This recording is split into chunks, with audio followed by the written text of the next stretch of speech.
Oke, udah ada yang nanya ya dari Kak Abid Covid. Eh, Bagaimana memilih tim dalam startup? Yang kedua dari Kak Nilu, bagaimana kita membuat proposal yang menarik bagi investor dan bagaimana kita harus mengembangkan ide produk bisnis agar bisa mengikuti perkembangan zaman.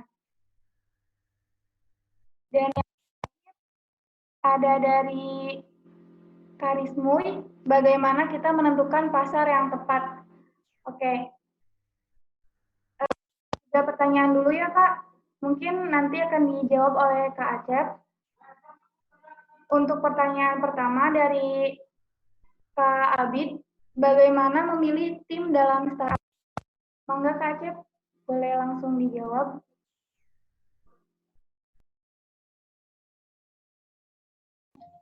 Oke, baik. Terima kasih pertanyaannya ya. Jadi pertanyaannya bagaimana memilih tim dalam startup ya. Oke, jadi gini Kak Abid, dalam memilih tim dalam startup itu kita sesuaikan dengan startup kita. Misalkan startup kita tuh misalkan apa ya, produk apa. Kayak misalkan nih, saya kemarin mencoba membuat sebuah startup tentang platform edukasi dan campaign tentang laut ya. Nah, dari situ yang pertama saya itu berarti butuh orang yang apa ya, yang punya keahlian dalam bidang tentang laut. Nah, untuk kelautannya, untuk edukasinya. Yang kedua, karena ini kita bakal main di desain ya, kita bakal ngomongin platform, maka yang kedua itu saya butuh orang untuk tim saya itu sebagai orang yang jago dalam desain sebagai desainer gitu dan content creator. Mungkin orang-orang dalam ilmu komunikasi kayak gitu-gitu ya. Nah, yang ketiga, saya butuh orang yang fokus dalam lingkungan untuk mendukung program itu.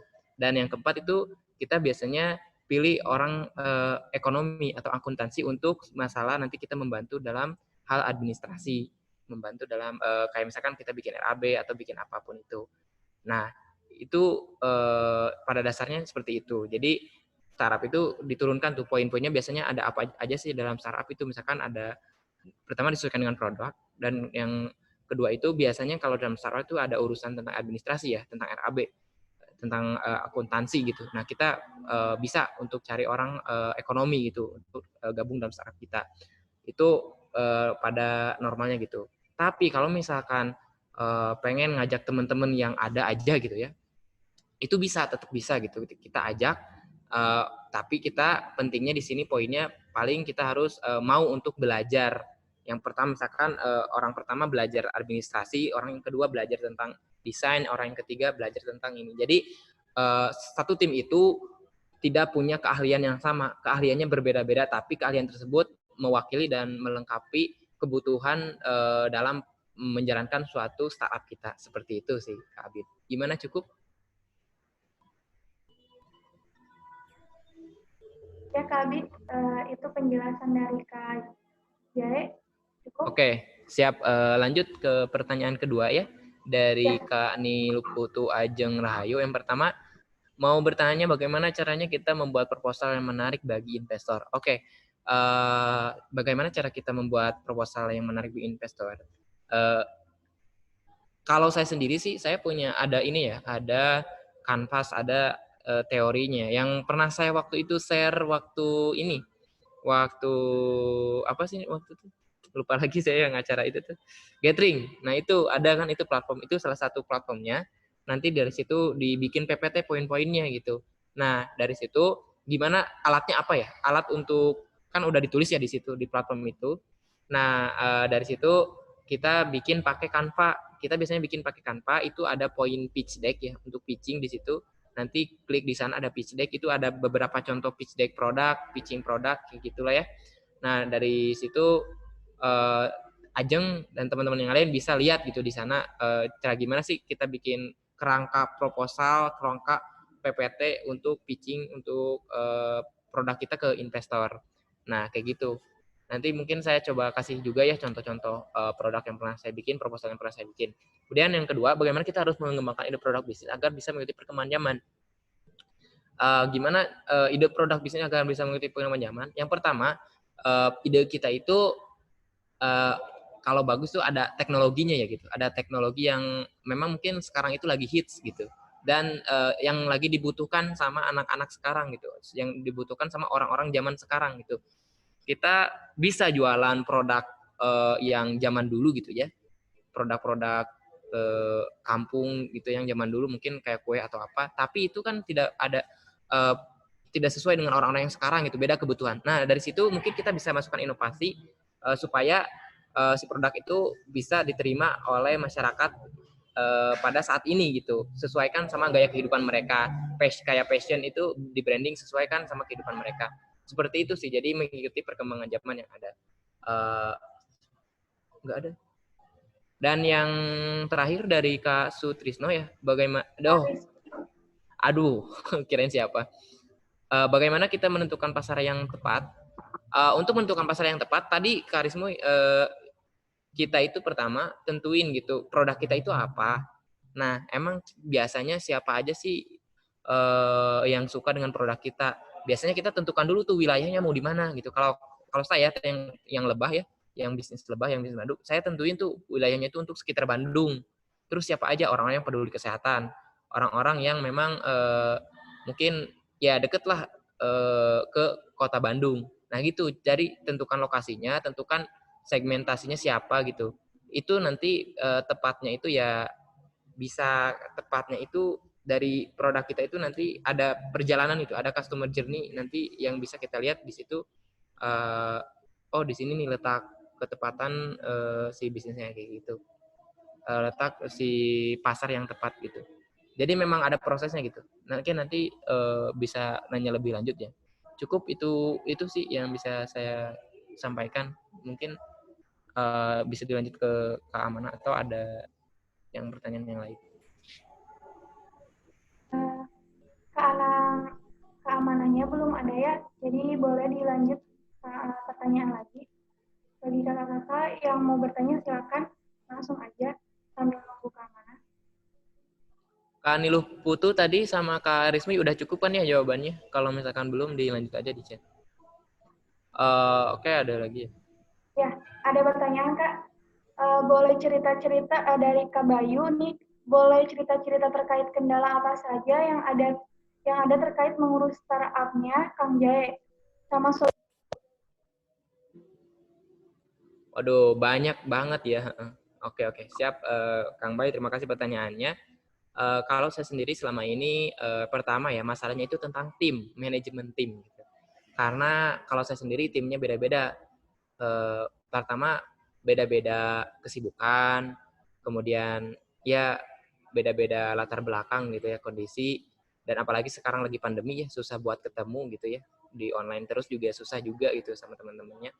Nah itu pertama itu biasanya kendalanya itu di tim, manajemen tim. Kadang di awal itu tim bagus gitu ya, kompornya bagus karena dia semangat gitu, wah idenya muncul gini. Tapi setelah beberapa bulan ke depan jalan, kadang mereka mulai menemukan titik jenuh, di mana startup itu yang mereka bangun kayak, aduh kenapa sih asa gak ada penghasilannya gitu, gak dapet profitnya gitu. Dan pada akhirnya mereka lebih memilih bidang lain atau hal lain yang membuat mereka nyaman, dan biasanya memang ada godaan di situ. Nah itu balik lagi ke bagaimana ketua tim memanagenya gitu. Nah terus kemudian terkait masalah dana juga gitu. Kadang ketika dana kadang kita suka salah gitu ya. Ketika kita dapat duit gitu ya sekian juta buat bisnis kita, langsung kita beliin produk gitu semua untuk kebutuhan jual produk. Nah kadang kita lupa gitu buat apa ya, nyimpen uang itu buat si nanti ada kendala kayak gitu. Nah biasanya itu apa ya solusinya? Solusinya itu kadang dari dana itu ya kita coba mungkin suntik dana lagi, atau kita coba cari investor lagi, cari dana hibah lagi, cari dana startup lagi kayak gitu sih biasanya untuk dana-dana yang untuk masalah dana gitu ya. Dan kurang intinya sih kita lebih terbuka aja gitu dalam sesama tim dalam menjalankan startup, apa kendalanya, apa yang membuatnya nggak nyaman, kayak gitu aja sih. Gimana Kang Bayu, cukup? Jadi dari kemarin ngirimin video kayak gitu. Gimana, Bayu? Oke, siap. Nanti bisa dilanjut ya. Karena terbatas juga waktunya. Kak Amana udah gabung?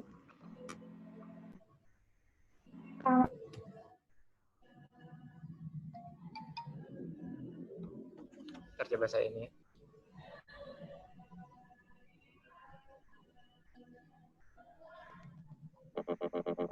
Kak Amana katanya lagi coba masuk lagi ya. Ada problem katanya. Lagi ini, coba masuk lagi. Ya. Mungkin ada yang nanya lagi ya. Mungkin dari kakak yang lain ada yang ingin ditanyakan lagi.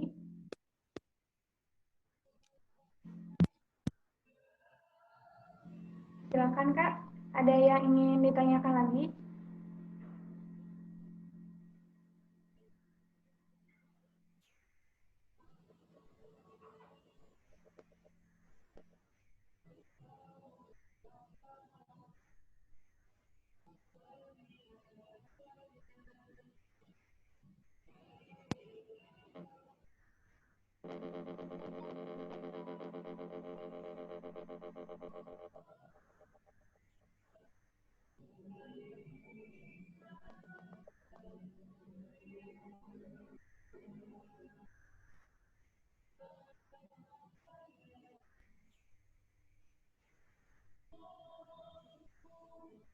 Sambil nunggu keamanan, silakan kakak-kakak kalau ada yang ingin bertanya, langsung aja di kolom chat ya Kak.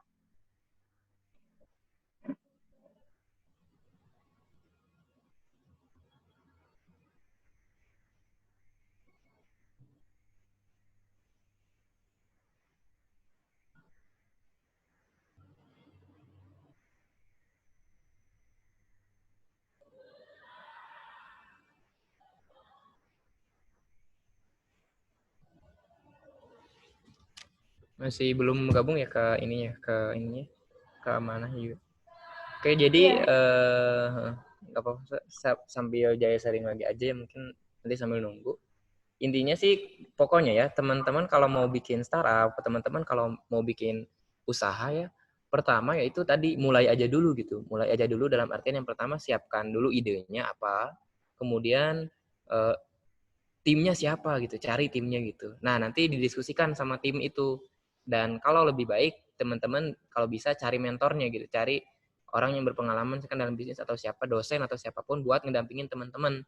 Mungkin ngasih insight, ngasih ide-ide. Nah, kalau ini ya, kalau dulu pengalaman saya itu ya pertama sih ikut gara-gara ikutan lomba bisnis gitu, bisnis plan yang biasa tuh ada di kampus-kampus. Saya coba, ide saya juga dulu belum ada gitu ya.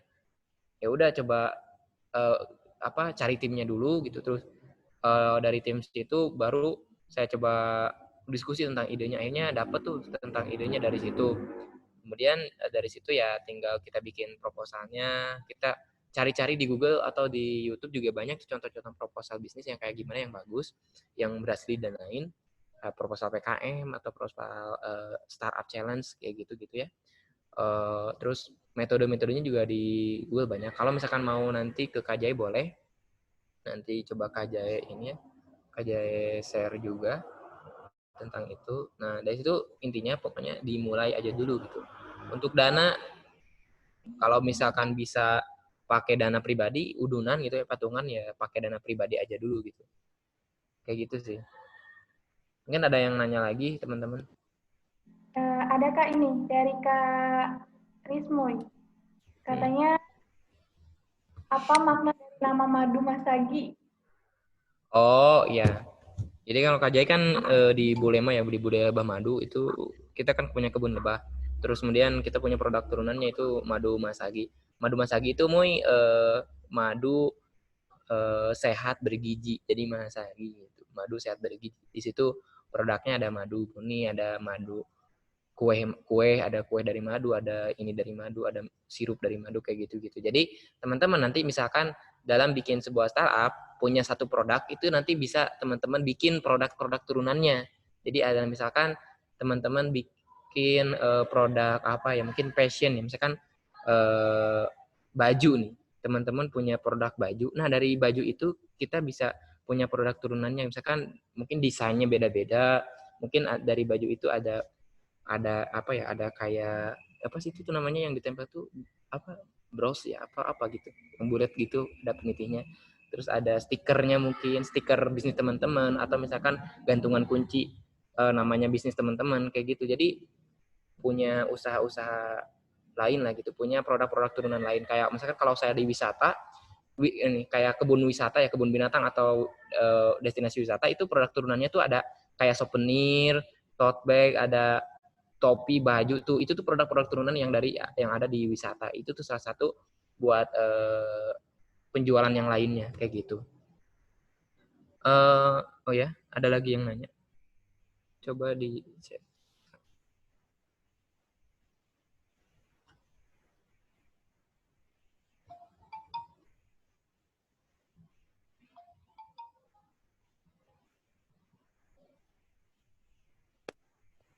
Ini Kak ada pertanyaan dari Kak Dwi.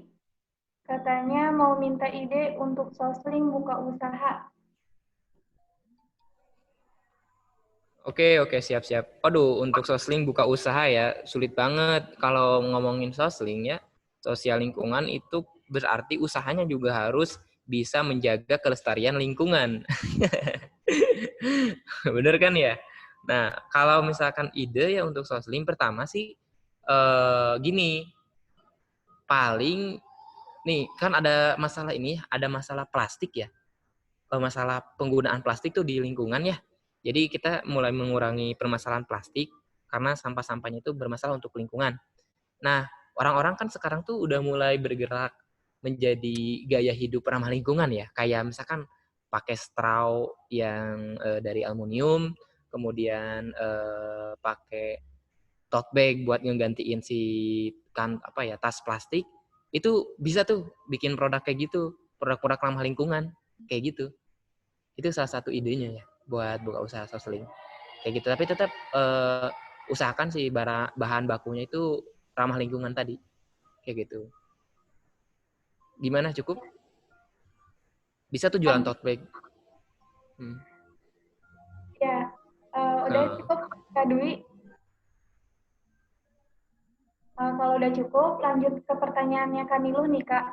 Oh. Alias mau jadi staff kita gitu. Gimana katanya? Dari Kak Nilu. Gini, Jeng, kalau cara meyakinkan ini salah satu tantangan yang banget ya buat kita, misalkan orang secara pribadi pengen bikin startup tapi gak punya tim gitu. Ini cara meyakinkannya ya. Pertama, Ajeng ini ya bikin dulu konsep si usahanya itu seperti apa gitu. Terus bakal jalannya kayak gimana gitu. Nanti Kak Jaya coba kasih ya. Ada beberapa kanvas yang bisa buat bikin konsepan usahanya, sehingga mereka yakin gitu dengan usaha kita tuh timeline-nya kayak gimana, produknya apa, bakal ngapain aja, ngelakuin apa aja. Nah, dari situ mereka biasanya yakin gitu ya, ya bisa tertarik gitu dengan ide dan startup kita yang bikin kita bangun. Tapi kalau misalkan mereka gak tertarik, ya udah jangan dibikin ribet, cari orang lain aja, kayak gitu aja sih. Atau jalanin dulu sendiri juga gak apa-apa. Yang penting jangan sampai nggak dieksekusi, jangan sampai nggak dijalanin, itu aja sih, kayak gitu ya. Cukup Kak Ajeng, gimana? Gimana Kak Ajeng? Udah cukup? Oke. Lanjut dari pertanyaan dari Kak Bayu nih Kak. Cara memotivasi tim supaya semangat dalam menjalankan startupnya. Sama cara ngatur waktu untuk ngurus startup. Kan kalau mahasiswa mesti banyak kegiatan gitu. Jadi cara ngatur startup sama memotivasi menjalankan startupnya. Silakan Kak Acep. Oke, baik. Terima kasih Bayu ya. Cara membuat tim supaya semangat dalam menjalankan startupnya kan bisa aja beberapa menit.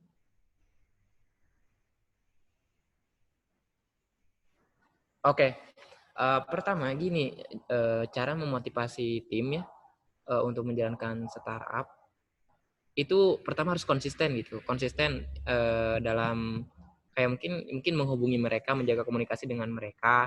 Kemudian ya tadi memotivasinya itu motivasi dengan timeline atau apa aja yang kita lakuin yang udah jelas gitu, dan tupoksinya gitu. Misalkan Bayu sebagai apa, terus teman Bayu itu misalkan Nina ya sebagai apa. Jadi mereka dikasih tuh sama Bayu tuh sebagai ketua, dikasih tuh kerjaannya tuh apa, tugas-tugasnya apa. Jadi mereka juga gak bakal kebingungan, sehingga mereka juga termotivasi untuk mengerjakan startupnya. Tapi itu kadang ada prosesnya tadi, di titik dimana tiba-tiba lemes gitu ya, tiba-tiba kekurangan motivasi.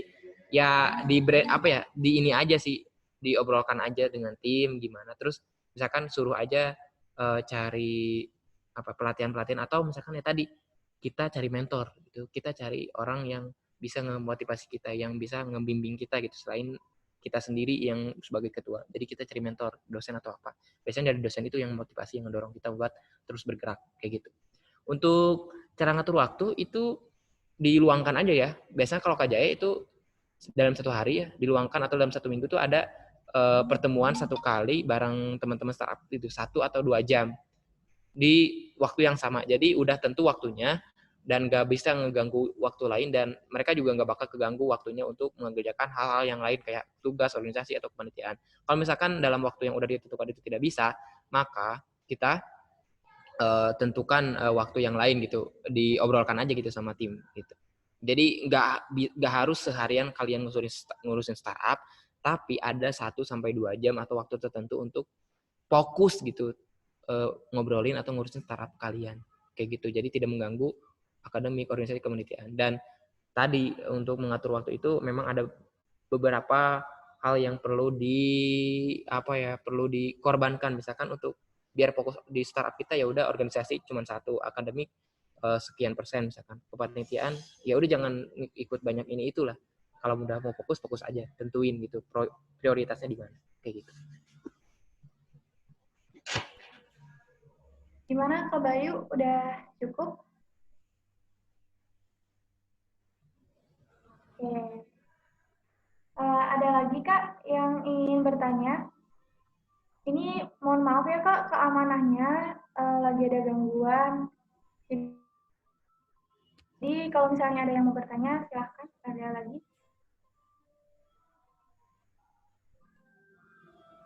Oh ya, ini ada yang nanya Kak dari Kak Febilia. Kalau motivasi awalnya Kak Zaya bikin startup, apa katanya Kak? Oke, siap Febi. Gini ya teman-teman, kalau motivasi saya awal, pertama saya sarankan sih sesuaikan tuh sama keinginan teman-teman dalam bekerja atau dalam bidang teman-teman. Misalkan kayak saya tuh kan di ilmu kelautan. Sebenarnya saya tuh pengen melestarikan laut, saya pengen membuat startup untuk melestarikan laut, untuk orang-orang tuh bisa mendapatkan edukasi di sana. Nah dari situ motivasinya, kayak kita pengen kerja gitu di sebuah bidang kelautan, atau kita pengen memajukan bidang kita. Mungkin KPB bisa pengen memajukan bidang farmasi atau kesehatan, pengen membuat sebuah obat, atau misalkan usaha tentang obat-obatan herbal atau apa ya. Itu salah satu motivasi, jadi sesuaikan dengan bidang kita, keilmuan kita. Nah, jadi dari situ bisa kita bikin startup, kita bikin produk. Untuk kedepannya bagaimana caranya, mungkin nanti bisa ya kita sharing lanjut gimana sih caranya untuk menyesuaikan startup sama bidang kita. Kayak gitu. Yang pertama ya, kalau Kak Jahit tadi disesuaikan produk sama bidang. Kayak saya lagi bikin perintis usaha tentang pusat edukasi dan laut lestari, namanya narasi.id. Alhamdulillah kemarin udah dapat pendanaan dari kampus 15 juta. Nah, itu saya motivasinya ya saya punya niatan tulus gitu. Kita punya tujuan mulia, kita punya noble purpose, kita ingin menyelesaikan suatu masalah tertentu melalui startup yang kita bangun ini. Kayak gitu. Itu sih. Cukup gimana Kak Febi? Ya, udah cukup.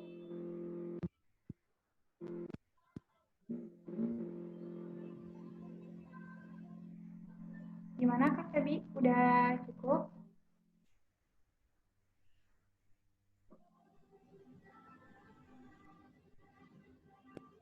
Oke, makasih juga Kak.